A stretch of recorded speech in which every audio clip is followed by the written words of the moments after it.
আমরা কি অমর হইতে পারবো, না আমাদের মৃত্যু আছে?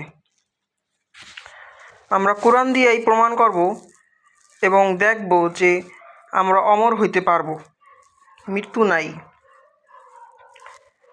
সো আমরা দেখি, কোরআনে বলা আছে যে কুল্লু নাফসিন জাইকাতুল মউত, অর্থাৎ প্রত্যেক নফসের মৃত্যুবরণ করতে হবে।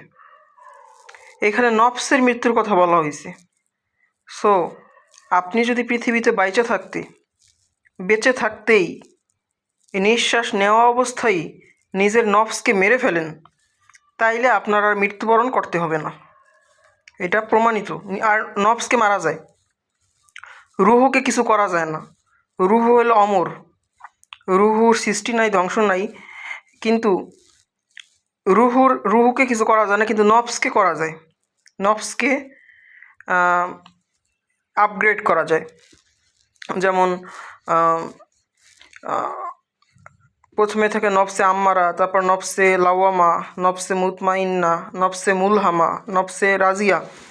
এইভাবে নিজের নফসকে মেরে ফেলা যায়। সো কোরআনে বলছে যে প্রত্যেক নফসের মৃত্যুবরণ করতে হবে, কিন্তু আগেই যদি আমি আমার নফসকে মেরে ফেলি, তাহলে আমার আর মৃত্যুবরণ আর করতে হবে না। এখন নিজের নফসকে যদি মেরে ফেলি, আসলেই আমরা অমর হব, কারণ এখানে তাইলে আর মারার মতো কিছু থাকে না, আর কোরআনের কথার সাথেও মিলে যায়। আর একবার যদি আমরা আমাদের নফসকে মেরে ফেলি, আমাদের ওই দেহের যে মৃত্যু, ওই মৃত্যুতে বিন্দুমাত্র কষ্ট হবে না, উল্টা আরও সুখ অনুভূত হবে। ওই দেহের মৃত্যুতে আমরা অনেক সুখ পাব যদি আমরা নিজের নফসকে মেরে ফেলি। সো কোরআন প্রমাণিত করার জন্য আমরা আমাদের নিজের নফসকে মেরে ফেলা উচিত, তাহলেই আমরা জান্নাতে প্রবেশ করব। আর জান্নাতে প্রবেশ করার জন্য নফসকে মেরে ফেলা দরকার নেই, নফসকে মুতমাইন্নাতে নিলেই আমরা জান্নাতে প্রবেশ করতে পারবো। পৃথিবীতে বেঁচে থাকা অবস্থায় আমার নফস এখন হয়তো বা আম্মারাতে আছে, আমি যদি এটাকে লাওয়ামাতে নিই, তারপর যদি মুতমাইন্নাতে নিই, তাহলে আমি জান্নাতে প্রবেশ করতে পারবো। আর তাইলে আমি পৃথিবীতে থাকতে জান্নাত পাইতেছি নফসে মুতমাইন্নাতে নিলে।